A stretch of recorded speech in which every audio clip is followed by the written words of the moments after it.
Yesterday, I brought my son Frankie here to Pier 21 in Halifax, and something remarkable happened that stopped me in my tracks. I realized that Frankie, who is now 10 years old, is the exact same age my mother was when she arrived in Canada through this very building in 1956.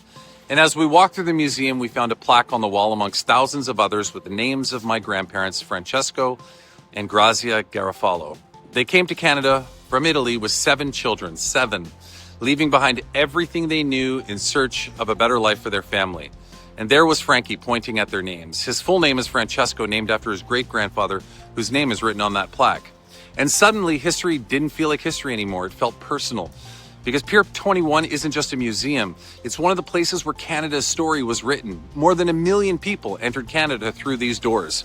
Families fleeing hardship, families searching for opportunity, families who believed that if they worked hard, Canada would give their children a chance. And they were right.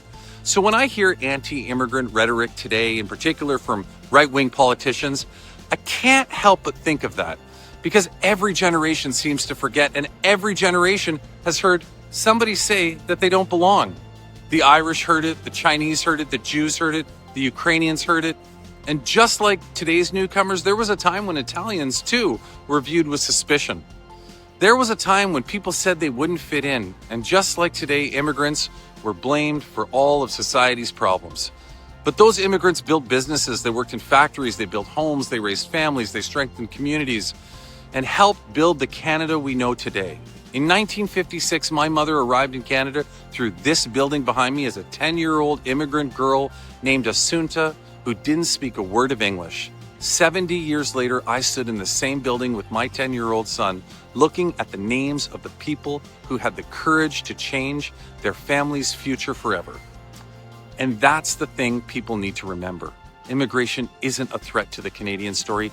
Immigration is the Canadian story. And standing at Pier 21 today, watching Frankie point to his grandparents' names, I was reminded that Canada's strength has always been people who came here looking for a chance and then helped build a better country for everyone who followed.